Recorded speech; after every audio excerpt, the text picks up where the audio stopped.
Maître, bonjour. Bonjour, Comment on vous appelle? Vous êtes. Philippe Meillac, Meillac. Nous voyons à ce procès et vous y participez en tant que. Je suis avocat de la défense, docteur Eugène Mouchou. Vous êtes avocat du docteur Eugène Roy-Mucho. C'est celui qui est recherché, aujourd'hui détenu. On le juge pour des crimes contre l'humanité. Alors, Qu'est-ce qui se passe? il n'est pas, il n'est pas détenu, puisqu'il est sous contrôle judiciaire depuis le début de la procédure. On lui reproche deux infractions en droit français, qui sont également des infractions évidemment réprimées dans le droit international, c'est-à-dire le crime génocide et crimes contre l'humanité, et l'entente préalable en vue de la commission d'un génocide. C'est sur les deux chefs. Alors son dossier, je le connais bien puisque je le suis depuis le début. Il a été l'objet d'abord en 2010 d'une demande d'extradition qui a été mise à effet dans des conditions assez inhabituelles et scandaleuses dans un cimetière en région parisienne. Cette procédure a été rejetée et ensuite il a été poursuivi en France. Alors, la procédure a duré longtemps. On a évoqué, il y a eu quasiment 10 ans d'instruction. Il y a eu pas mal d'hésitations, notamment sur les charges qui devaient lui être reprochées. On l'a accusé de tout un tas de choses dont il a été disculpé dès le stade de l'instruction. Et puis finalement, on l'a renvoyé sur la base de charges assez minces devant cette cour d'assises où pendant un mois, on a entendu de très nombreux témoins, dont beaucoup n'avaient finalement pas grand-chose à dire ou presque sur le docteur Romucho. Et puis au cours de ce procès, moi ce qui m'a frappé, mais je pense que tous les observateurs ont été frappés, c'est que les deux témoins principaux, enfin en tout cas le témoin principal, s'est littéralement effondré, puisqu'il est venu raconter qu'il venait témoigner en France sous le coup de la pression, qu'il était poursuivi par des officiers rwandais, qu'il avait été subi des pressions au Rwanda, enfin tout un tas de choses que nous ne sommes bien sûr pas en mesure de vérifier, mais qui, s'agissant d'un témoin, remet en cause toute la crédibilité. Et je le rappelle, c'est le témoin central, puisqu'il a été entendu quasiment une dizaine de fois durant l'instruction, et que l'accusation fondait une bonne partie de son accusation sur lui. Maître, le procès du docteur Roy-Mucho. Nous tournons ici au palais de la justice. Au sortir de l'audience de la cour d'assises, ça dit beaucoup de choses pour beaucoup de personnes. Est-ce qu'il n'y a pas manque de crédibilité dans ce procès quand on sait que les témoins au tribunal pénal international pour le Rwanda, dont Jean Kabanda et les autres, auraient, selon les affirmations de certains témoins, que ce soit dans le procès Charles Onanao ici, auraient fait des aveux contraints ou par contrainte. Quelle crédibilité vous donnez dans ce cas-là à la justice française? Alors, moi j'ai envie de vous dire que ce qui me frappe, c'est que le docteur Ramucho, on le présente non pas comme l'exécutant de basses œuvres et des atrocités commises au Rwanda entre avril et juillet 1994, on le présente comme un idéologue, comme un de ceux qui se serait entendu, c'est un des crimes poursuivis, avec les autorités, on ne cite d'ailleurs pas bien lesquelles, au génocide. C'est une accusation lourde, encore une fois. Et les gens qui ont fait l'objet de ce genre d'accusation, en général, ont été poursuivis par le tribunal pénal international qui a ciblé les personnes qu'il a poursuivies. Le tribunal pénal international a connu l'existence du docteur Ramucho puisqu'il y a un certain nombre d'éléments dont la justice française dispose qui sont extraits de dossiers. Sauf que le tribunal pénal international n'a jamais entendu poursuivre Ramucho. Il a toujours estimé qu'il n'avait pas d'éléments suffisants. Et on se retrouve aujourd'hui, je vous rejoins dans une situation, en termes de crédibilité, de légitimité, où vous avez la justice française qui se croit finalement plus forte que le tribunal pénal international, avec quasiment à éléments égaux, croit pouvoir poursuivre, et selon le procureur, demande de condamner quelqu'un qui, jusqu'à présent, n'avait pas été poursuivi. Alors, docteur Ramucho, on le dénonce publiquement, différentes sources, personnes, depuis très longtemps, depuis les mois, les semaines qui ont suivi le génocide. Mais en réalité, et ce procès l'a démontré, je trouve, il n'y a pas d'éléments concrets. Et quand on veut condamner, Il faut des éléments concrets. Il ne suffit pas, comme le dit le proverbe, pour tuer son chien, de dire qu'il a la rage. C'est un peu la situation dans laquelle on se trouve aujourd'hui. Et je crois effectivement aussi, je disais, la justice française se croit quelque part plus forte que le TPR, pourtant, elle ne dispose assurément pas des mêmes connaissances, des mêmes approfondissements. Enfin, les juges au TPR, les enquêteurs, les procureurs, ils avaient des moyens très importants, ils ont investigué, ils avaient tout un tas de sources, et c'était des juges professionnels. Là, nous sommes devant une cour d'assises française qui est composée certes de 3 magistrats professionnels, mais aussi du jury populaire, qui j'imagine, à l'heure où nous parlons, puisque les délibérations ont commencé, doit quand même être un peu désemparé d'avoir à régler autant de questions qui peuvent le dépasser. Parce qu'il faut être clair que pour juger, il faut avoir en tête non seulement ce qui s'est dit au cours des débats, mais également tout le contexte. Il faut avoir une certaine connaissance que nous, professionnels de la justice qui œuvrons depuis des années sur le sujet, commençons à connaître. Je reste humble sur le sujet, mais qu'assurément, ces personnes n'ont pas. Donc, moi, j'ai toujours dénoncé, et je continuerai à le faire avec d'autres confrères, je dirais le choix qui a été de faire juger ces affaires par un jury populaire. Voilà. Parce que en réalité, dans la complexité de ce dossier, dans le format des débats, il y a je ne sais combien de dizaines de témoins qui se sont succédés, il y a des témoins experts qui sont venus, ça me paraît une mission quasi impossible. Alors, pourquoi impossible? Une mission impossible parce que c'est pas adapté, tout simplement. On est sur... il faut pouvoir apprécier le contexte, la situation. Alors, sinon, on fait autrement. Et c'est un peu ce que le procureur, l'accusation invite à faire. C'est-à-dire qu'on dit, écoutez, vous prenez ce qui m'intéresse moi. C'est-à-dire qu'on vous parle du génocide des Tutsis au Rwanda entre avril et juillet 1994, mais on fait fi de ce qui s'est passé depuis 1990, on fait fi de ce que le FPR faisait, et des crimes commis par le FPR, du fait qu'ils n'ont pas été poursuivis, alors que tout ça a une incidence, je dirais à la fois sur le cours des événements, mais aussi sur la manière dont les gens s'expriment, à commencer par l'accusé. Je veux dire, aujourd'hui, on s'est focalisé, c'est quelque part comme ça que ça se passe, sur ce que dit le docteur Amucho, sur ce que pense le docteur Amucho, sur ce qu'a écrit le docteur Amucho, d'ailleurs, plus avant et après la période d'avril à juillet que le cœur du mois de juillet, le cœur du génocide, et au final, je dirais, tout ça, il faut l'apprécier par rapport au contexte global. Ça me paraît une mission quasi impossible. Maintenant, moi j'espère qu'une chose, parce que c'est comme ça que les choses doivent se passer, c'est que face au doute, et c'est plus qu'un doute que les jurés peuvent avoir, c'est d'acquitter le docteur Amucho. Aujourd'hui, vous plaidez pour son acquittement? Aujourd'hui, nous avons demandé son acquittement hier parce qu'il n'y a pas les éléments, requis. C'est la loi française, c'est la règle et l'esprit de notre procédure. On a un dossier qui a été construit pendant des années, beaucoup d'accusations qui ont été portées. Je rappelle quand même qu'au début de l'instruction, le mandat d'arrêt du Rwanda et la plainte des parties civiles l'imputaient d'avoir participé de massacres à l'hôpital de Boutaré, à l'université. Tout ça a fait l'objet d'un non-lieu, on lui reprochait plein d'autres choses. Bon. Et au final, maintenant, ce qu'on lui reproche à titre principal, finalement, c'est son rôle dans l'ensevelissement des cadavres en décomposition après les grands massacres de Boutaré.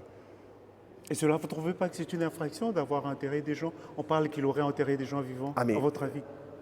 Alors, je vous rappelle que cette accusation n'est pas soutenue par le parquet. C'est-à-dire que dans son réquisitoire, le parquet estime aujourd'hui qu'il n'y a pas d'éléments pour considérer qu'il ait donné quelconque instruction là-dessus. Maintenant, ce qu'on lui reproche, c'est qu'il y ait des personnes qui aient survivants, qui aient pu être ensevelies vivantes par d'autres, sans ces instructions, mais on fait le lien avec lui parce qu'il était chargé, nous dit-on, des opérations d'ensevelissement. Je crois qu'on est dans un manque total de réalisme. On a eu d'ailleurs beaucoup de pans du réquisitoire, manque total de réalisme. Il faut quand même qu'on ait, nous autres, Français, dans nos petits fauteuils confortables de la salle d'audience de la cour d'assises, une petite idée de ce qu'était le Rwanda fin avril et début mai 1994. Alors on vient reprocher au docteur Amucho de ne pas avoir organisé la prise en charge des survivants, etc. Mais enfin, dans quel état était le système hospitalier, l'hôpital de Boutaré à l'époque? Il venait d'avoir des massacres, on avait les militaires, les interwamés épais partout. Je crois qu'il y a un manque total de réalisme, et ce dossier, cette audience, met à jour cette situation. Et docteur Ramucho verse sa pensée, ses preuves, ses analyses dans un livre de 450 pages. Pourquoi vous ne l'avez pas utilisé forcément pour démontrer qu'il s'agit d'un complot, comme Charles Onana le dit? Moi, je ne fais pas de politique, voyez-vous, et je fais partie de ces avocats qui ne font pas de politique. Moi, je suis adhérent à aucun parti. Moi, je m'en tiens à des éléments de preuve précis par rapport au droit. Et je vais même aller plus loin. Je veux dire, la pensée politique du docteur Ramucho, pour moi, ce n'est pas le cœur du sujet. C'est pas je dirais, le problème n'est pas là. Il a quelque part, aujourd'hui, il a un parcours. Vous me parlez d'un livre qui a été publié récemment. Il a un parcours.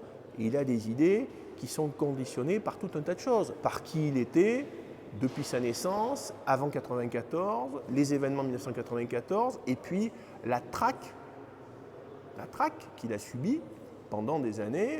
Il faut quand même rappeler comment les choses se sont passées. Il exerçait dans le nord de la France. Il a été dénoncé par une collègue de travail. Il y a eu médiatiquement, normalement. Il a fait l'objet, il a été renvoyé d'ailleurs, il a dû s'exiler en Belgique, et puis il est revenu en France, et à ce moment-là, il a été complètement, il a été arrêté dans les conditions. Donc il y a tout un parcours de vie qui fait qu'à un moment donné, qui explique un certain nombre de choses. Mais encore une fois, moi, les implications politiques, je crois que dans ces dossiers-là, ça fait 15 ans que je les traite, 20 ans, il faut se garder d'une chose, c'est des idées tranchées. Comme souvent, moi ce qui me frappe, c'est qu'on a toujours aujourd'hui, 30 ans après le génocide, on a des camps qui s'affrontent, des positions tranchées qui s'affrontent. Je crois que, comme toujours, la vérité, avec un grand V, et la vérité judiciaire sont dans la nuance. Et dans ce procès, ce que je regrette, c'est qu'on a voulu, sur un certain nombre d'aspects, notamment sur tout le contexte historique et politique, on a manqué de nuances. C'est-à-dire qu'on a certains experts connus qui sont venus dire des choses, et puis la défense a fait citer d'autres témoins qui ne sont pas des imposteurs, qui ne sont pas des négationnistes, qui ne sont pas des révisionnistes, qui ont voulu exprimer d'autres idées, et on a quasi voulu les empêcher de parler. Ou on les a fortement dénigrés jusqu'à la fin du procès dans le cadre du réquisitoire. On a cité par exemple quasiment Stephen Smith comme quelqu'un qui avait des idées impossibles. Je donne cet exemple, parce que Stephen Smith, quand même, il est connu, il s'intéresse au sujet, il a évolué aussi dans sa pensée, comme d'autres qui n'étaient pas là. Voilà. Je crois que s'il doit y avoir un enseignement, c'est presque un vœu, j'ai bien peur qu'il soit pur, c'est qu'il y ait plus de nuances et vraiment de contradictions dans cette approche. On est le pays des Lumières, la France. Les débats ont toujours nourri notre vie politique et sociale et judiciaire. J'ai l'impression que sur ce sujet-là, on n'en a pas beaucoup. Si vous parlez que sur ce sujet, nous avons à côté un autre de Charles Onana. Je ne vous pose pas la question sur Charles Onana, mais parce que vous parlez de la société française, un peu déçu parce qu'on voit, il nous semble, ou il semble à ceux qui sont en train de le dire qu'il y a de l'influence politique derrière, fortement sur les instruments juridiques pour poursuivre, pour chasser les opposants de Kagame, alors qu'on sait qu'au Rwanda, pas de dialogue 30 ans entre Rwandais. Il n'y a pas que les Tutsis qui ont été tués, les Tois et les Hutus. Tout ça comme élément, vous n'avez toujours pas d'avis? Vous n'êtes pas déçu? Ce que j'ai envie de vous dire, c'est que, et d'ailleurs il y a un des avocats des parties civiles, celui de l'association qui a porté plainte, qui a rappelé que lorsque la plainte a été déposée, la France était très inactive. On a fait ce reproche à la France. On a dit, mais enfin, la France est un lieu d'impunité, les Rwandais sont venus s'installer. Quand, très vite, 95-96, la Belgique commençait à poursuivre ce qu'on appelait les 4 de Boutaré, qui ont été jugés dès 2001. Bon. Et moi, j'ai rappelé d'ailleurs dans ma plaidoirie hier que le docteur Amucho était arrivé en France et qu'il n'avait pas été poursuivi. Moi, le sentiment que j'ai, avec un peu de recul, c'est qu'aujourd'hui, alors à l'époque, la France a peut-être effectivement pas donné les moyens, pas enquêté, ouvert. J'ai l'impression qu'aujourd'hui, on est dans le travers opposé. C'est-à-dire qu'on a beaucoup de dossiers qui sont à l'instruction, qui sont en attente, qui sont en voie de jugement, et que dans un contexte, je ne fais pas nécessairement le lien, je ne vais pas aller tous les éléments pour, mais dans un contexte, on sait quelles sont les relations entre les chefs d'État français et rwandais depuis 2017, depuis l'avènement de notre actuel président. J'ai l'impression qu'effectivement, en tout cas, tout est mis en œuvre pour qu'il y ait un maximum de procès qui puissent se dérouler et qu'il puisse aussi y avoir un maximum de condamnations. En ajoutant tout de même que le cas du docteur Amucho, parmi tous ceux qui sont poursuivis en France, est un cas un peu particulier parce que c'est quelqu'un qui a été assez médiatisé, qui d'ailleurs a publié des livres, créé un site internet, bien après les événements de 1994 bien sûr, mais qui, je pense, à plusieurs reprises, a pu déranger le pouvoir rwandais. Et donc ça, c'est un élément qu'on ne peut pas occulter. Sans que vous deveniez avocat de la RDC du Congo ou que vous vous mêliez de la politique congolaise, est-ce que vous ne pensez pas qu'on ferait bien le lien aussi avec le génocide congolais? Parce qu'à côté, c'est vrai que les instruments juridiques internationaux ne le reconnaissent pas ainsi aujourd'hui, mais est-ce que vous ne trouvez pas dans tout ça? Parce que Dr Amucho dit que le génocide rwandais, en général, c'est le fait du FPR, de Paul Kagame aujourd'hui. Et les organisations internationales le disent, il n'y a pas de liberté d'expression au Rwanda. Je vous disais tout à l'heure qu'on avait une vision en France qui était quand même un peu à sens unique. On est un peu borgne et il y a des choses qu'on ne veut pas reconnaître, et en particulier tout ce qui s'est passé après et ce qui s'est passé récemment dans la région.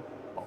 Et c'est là, j'ai envie de vous dire, où on peut faire le lien avec la dimension politique et le souci des bonnes relations entre la France et le Rwanda.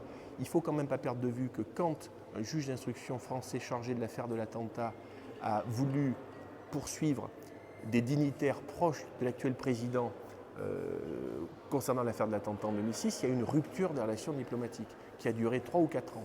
Bon, moi, et à l'époque, quand les relations diplomatiques ont été reprises, le ministre des Affaires étrangères, Bernard Kouchner, ne s'est pas caché de vouloir de faire en sorte que le dossier de l'attentat soit un peu aux oubliettes pour la reprise des relations diplomatiques. Bon. Aujourd'hui, les choses sont moins clairement affichées, etc. Mais moi, l'impression que j'ai, c'est qu'effectivement, du côté de la France, qui est quand même propre, chaque fois qu'il se passe une situation dramatique dans le monde, à la dénoncer, que ce qui se passe en RDC n'est pas vraiment dénoncé depuis un moment, on n'est pas dénoncé à la hauteur, et ça ne serait sans doute pas indifférent à la volonté de garder de bonnes relations entre les deux diplomaties de nos deux pays. Nous sommes à la fin on arrive à la fin de cet entretien. Merci d'abord de nous avoir accordé le temps pour exprimer à télévision HK Today Télévision. Nos nombreux téléspectateurs vont vous suivre, mais est-ce que vous pouvez dire 2 scénarios? Si votre client est condamné, qu'est-ce que vous feriez? S'il est relâché, que feriez-vous pour notre public? Et votre dernier mot, le mot de la fin. Moi j'ai une conviction très forte dans l'innocence du docteur Amucho depuis le départ. Et ce que je peux vous dire, c'est que s'il est condamné ce soir, je ferai appel dès demain matin. Ça, c'est une certitude. Et j'ai également la conviction que si le docteur Amucho est acquitté ce soir, l'accusation fera appel de son côté. Donc la conclusion de tout ça, c'est de vous dire que ce procès qui vient de s'achever n'est en fait que le premier, car un autre procès en appel aura inéluctablement lieu d'ici quelques temps. Nous vous remercions, maître. Merci.